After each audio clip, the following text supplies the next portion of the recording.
বঙ্গোপসাগরে সক্রিয় হতে চায় পাকিস্তান, সাবমেরিন মোতায়েনের পরিকল্পনা। 1971 সালে ভারতের কাছে শোচনীয় পরাজয়ে বঙ্গোপসাগরে পাকিস্তানের নৌবাহিনীর উপস্থিতি কার্যত বিলুপ্ত হয়ে গিয়েছিল। এখন 55 বছর পর পাকিস্তান নতুন করে ওই অঞ্চলে সামরিক শক্তি বৃদ্ধির প্রস্তুতি নিচ্ছে। তারা বঙ্গোপসাগরে সাবমেরিন মোতায়েন বা তা দিয়ে নজরদারি চালানোর পরিকল্পনা করছে। 1971 সালের এক অন্ধকার গভীর রাতে বঙ্গোপসাগরের বুকে লেখা হয়েছিল এক ভয়াবহ নৌ ইতিহাস। ভারতীয় নৌবাহিনীর যুদ্ধজাহাজ আইএনএস খুকরি আচমকা আঘাতে ডুবে যায় পাকিস্তানের সাবমেরিন পিএনএস হাঙরের টর্পেডোতে। কয়েক মিনিটের মধ্যে সমুদ্রের গভীরে হারিয়ে যায় একটা যুদ্ধজাহাজ, আর সেই সঙ্গে শুরু হয় দক্ষিণ এশিয়ার নৌযুদ্ধের ইতিহাসে এক নতুন অধ্যায়। এই ঘটনাটা শুধু একটা যুদ্ধজাহাজ ডুবে যাওয়ার গল্প ছিল না, বরং এটা ছিল 1971 সালের ভারত পাকিস্তান যুদ্ধের একমাত্র বড় নৌ সাফল্যগুলোর একটা, যা পাকিস্তান নৌবাহিনীকে সাময়িকভাবে আত্মবিশ্বাস দিয়েছিল। কিন্তু সেই আত্মবিশ্বাস খুব বেশি দূর এগোয়নি। স্থল, আকাশ আর সমুদ্র, 3 ফ্রন্টেই পাকিস্তানের পরাজয় ঘটে এবং জন্ম নেয় স্বাধীন বাংলাদেশ। বঙ্গোপসাগরের মানচিত্রও সেই যুদ্ধের পর বদলে যায় চিরতরে। আজ ঠিক 55 বছর পর সেই একই নাম আবার আলোচনায়, হাঙর। তবে এবার গল্পটা অতীতের নয়, ভবিষ্যতের। আর এই ভবিষ্যৎ ঘিরেই নতুন করে উত্তেজনা তৈরি হয়েছে দক্ষিণ এশিয়ার কৌশলগত সমুদ্র রাজনীতিতে।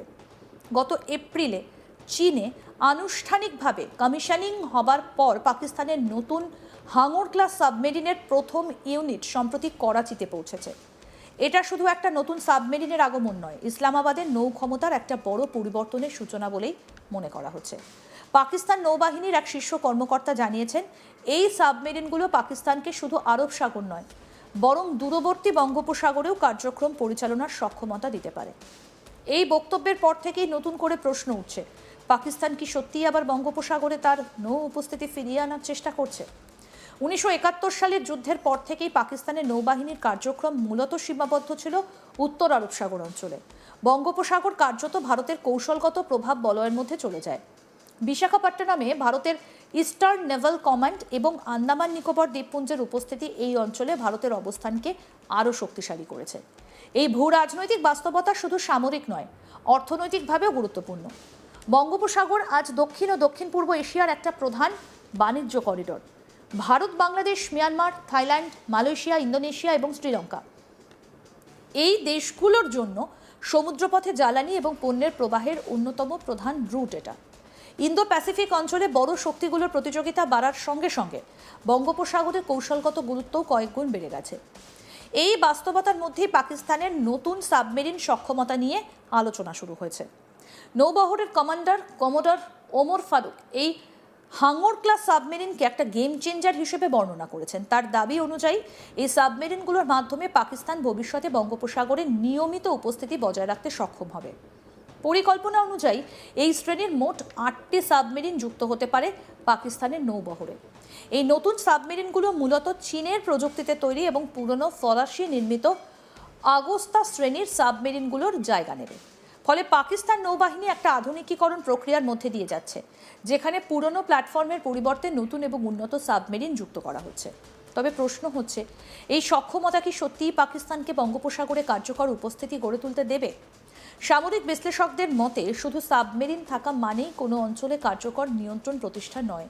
এর জন্য প্রয়োজন স্থায়ী লজিস্টিক সাপোর্ট, রিফুয়েলিং সুবিধে, গোয়েন্দা সক্ষমতা এবং দীর্ঘ দূরত্বে অপারেশনাল কমান্ড স্ট্রাকচার।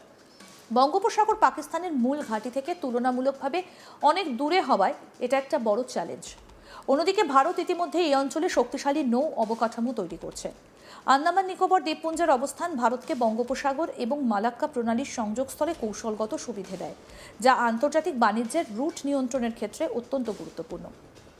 আন্তর্জাতিক আইন অনুযায়ী কোনো দেশের সার্বভৌম সমুদ্রসীমা তার উপকূল থেকে 12 নটিক্যাল মাইল পর্যন্ত বিস্তৃত। এর বাইরে 200 নটিক্যাল মাইল পর্যন্ত থাকে এক্সক্লুসিভ ইকোনমিক জোন বা ইইজেড, যেখানে সংশ্লিষ্ট দেশ অর্থনৈতিক অধিকার ভোগ করে। এর বাইরে থাকা আন্তর্জাতিক জলসীমা তুলনামূলকভাবে উন্মুক্ত, যেখানে বিভিন্ন দেশের সামরিক জাহাজ চলাচল করতে পারে। এই আইনি কাঠামোই দক্ষিণ এশিয়ার সমুদ্র রাজনীতিতে আরও জটিল করে তুলেছে, কারণ এখানে সরাসরি সংঘাত না হলেও কৌশলগত উপস্থিতি, নজরদারি এবং প্রভাব বিস্তারের প্রতিযোগিতা সবসময় সক্রিয় থাকে।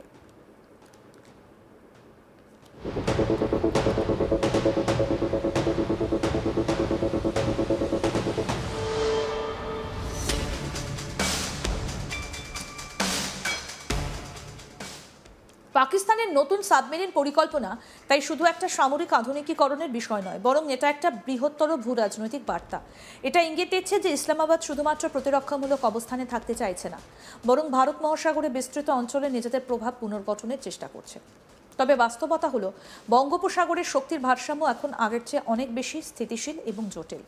ভারত, বাংলাদেশ সহ উপকূলীয় দেশগুলোর পারস্পরিক অর্থনৈতিক নির্ভরতা এবং আঞ্চলিক নিরাপত্তা কাঠামো এই অঞ্চলে সরাসরি সংঘাতের সম্ভাবনাকে সীমিত রাখে।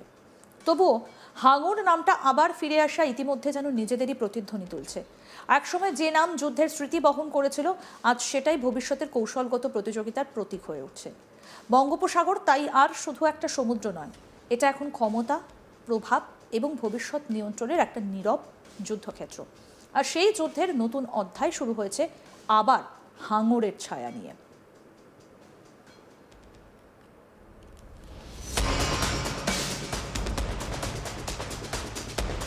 তবে সম্প্রতি ফ্রান্সের G7 বৈঠকের ফাঁকে ট্রাম্প মোদিকে পাশে রেখে এক বড় বার্তা দিয়েছেন। তিনি বলেন, নরেন্দ্র মোদির ভারতে যদি হামলা হয় তাহলে আমেরিকা পাশে থাকবে। এই ধরনের বক্তব্য আন্তর্জাতিক কূটনীতিতে অত্যন্ত তাৎপর্যপূর্ণ, কারণ এটা শুধুমাত্র বন্ধুত্বপূর্ণ সম্পর্কের প্রকাশ নয়, বরং নিরাপত্তা প্রতিশ্রুতির একটা রাজনৈতিক ইঙ্গিতও বটে। যদিও এই ধরনের মন্তব্য সাধারণত আনুষ্ঠানিক প্রতিরক্ষা চুক্তির সমতুল্য নয়, তবুও এটা দুই দেশের কৌশলগত অংশীদারিত্বকে আরও গভীর করার একটা বার্তা হিসেবে দেখা হচ্ছে। কি বলেছেন ডোনাল্ড ট্রাম্প, শুনবো। Yeah, and the United States, sorry, I'm speaking, I won't. That's okay. Can you speak to the defense relationship between India and the United States? I think it's a great relationship. I can tell you this, without having a contract, we don't have a contract, you'd have to write contract. But if they were attacked, we would be there to help them. How is that? Is that a good statement? Okay, come here, man. If anybody attacks that man, we're going to be there. Now, if there's a new leader, I'm not sure about it. Okay. If there's a new leader, I don't know about that. But if they're attacked and he's the leader, we're going to be there to help.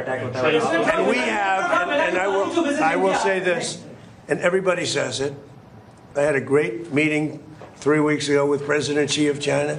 We have the strongest military in the world by far, and I built it in my first term, and we're using it in my second term, and they gave some of it away stupidly in Afghanistan, as you know, and they spent a lot on Ukraine, $350 billion, but we have the most powerful military in the world. You saw that with Venezuela, which was 48 minutes.